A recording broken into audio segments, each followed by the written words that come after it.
नमस्ते। आज की हमारी ये पड़ताल कोई आम ऐतिहासिक चर्चा नहीं है। हम सीधे मिट्टी, पत्थरों और प्राचीन खंडहरों के बीच उतरने वाले हैं, एक तेज तर्रार इन्वेस्टिगेशन। हमारा मकसद उन भौतिक सबूतों और कलाकृतियों को खोजना है जो प्राचीन ग्रंथों और आज की मॉडर्न आर्कियोलॉजी को आपस में जोड़ते हैं।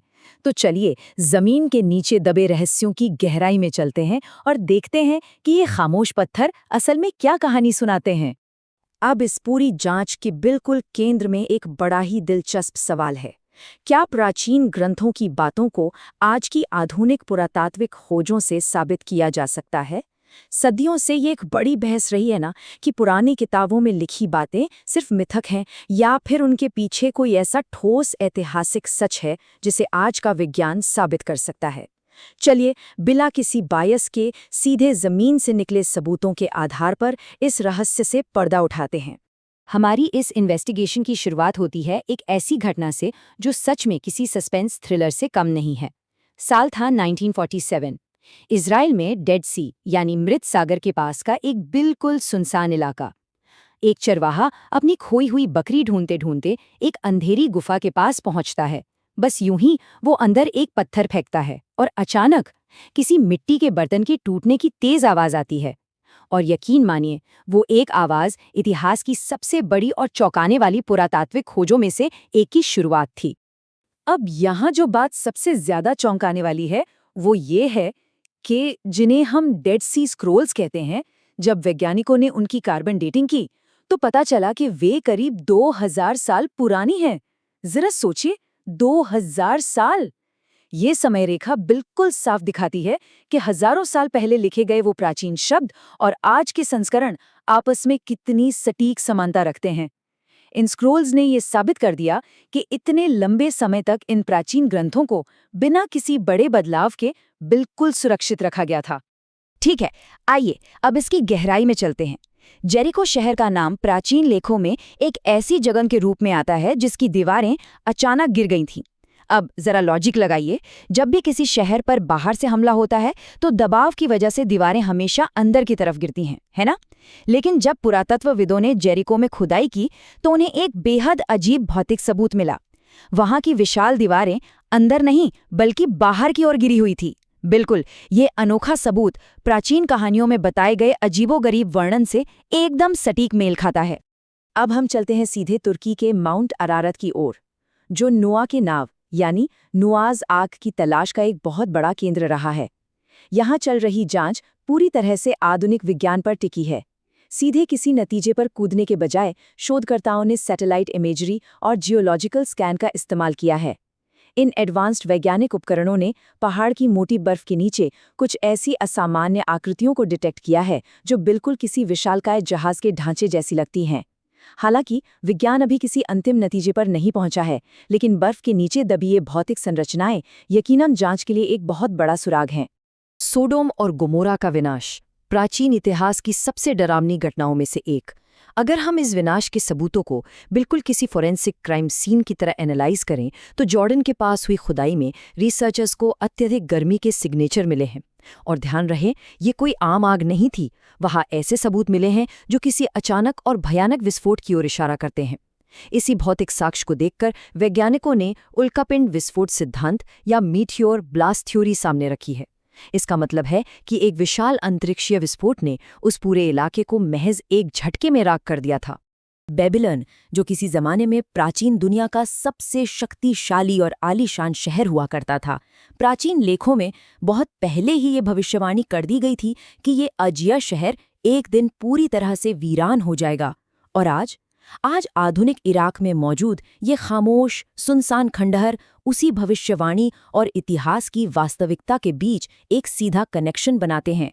जो शहर कभी अपनी गगनचुंबी इमारतों के लिए मशहूर था, आज वो महज मिट्टी और पत्थरों का ढेर है। ये पुराने लेखों की एक गजब की सटीकता को दर्शाता है। हमारी ये इन्वेस्टिगेशन अब एक बहुत ही अहम मोड़ पर पहुंच गई है।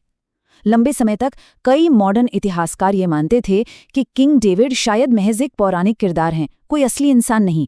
लेकिन 1993 में इजराइल में एक प्राचीन पत्थर मिला जिसे तेल डैंस टेल कहा जाता है। उस पत्थर पर एकदम साफ शब्दों में हाउस ऑफ डेविड उकेरा हुआ था। पत्थर पर लिखा ये छोटा सा वाक्य ऐतिहासिक दुनिया में किसी भूकंप से कम नहीं था। इस एक भौतिक खोज ने इतिहासकारों को ये मानने पर मजबूर कर दिया कि किंग डेविड कोई काल्पनिक कथा नहीं बल्कि इतिहास के एक वास्तविक शासक थे। तो यहाँ सबसे महत्वपूर्ण बात यह है कि इतिहास के कुछ किरदारों पर हमेशा से सवालिया निशान लगे रहे। पॉन्टियस पिलेट, वो रोमन गवर्नर जिसका नाम प्राचीन ग्रंथों में आता है, उसके वजूद पर भी लंबे समय तक संदेह किया गया। लेकिन फिर 1961 में सीजरिया में खुदाई के दौरान एक पत्थर मिला जिस पर पिलेट का नाम बिल्कुल स्पष्ट रूप से खुदा हुआ था। चट्टान पर उकेरे गए इस एक नाम ने सदियों के संदेह को हमेशा के लिए खत्म कर दिया और प्राचीन ग्रंथों के उस पूरे कालखंड को एक बहुत ही ठोस भौतिक आधार दे दिया। आइए अब एक बेहद गंभीर विषय के भौतिक और ऐतिहासिक सबूतों का निष्पक्ष विश्लेषण करते हैं। क्रूस पर चढ़ाने की रोमन सजा। प्राचीन रोमन इतिहासकार टैसिटस के रिकॉर्ड्स और कई गैर ईसाई लेखकों के दस्तावेज इस बात की साफ पुष्टि करते हैं कि ये सजा असल में दी जाती थी।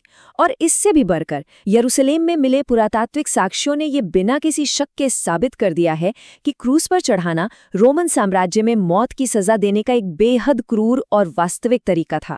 ये सबूत प्राचीन लेखों के विवरण को इतिहास की क्रूर सच्चाई के साथ सीधे जोड़ते हैं।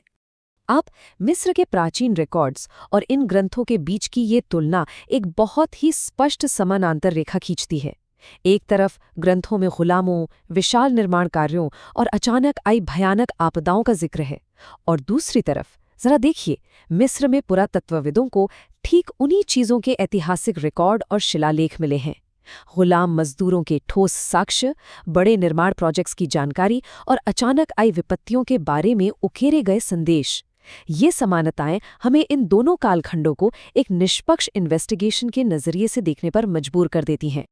और ये खोज बहुत ही शानदार तरीके से ये इलस्ट्रेट करती है कि कैसे जमीन के नीचे छिपा एक भौतिक ढांचा पुरानी मान्यताओं को पूरी तरह बदल सकता है।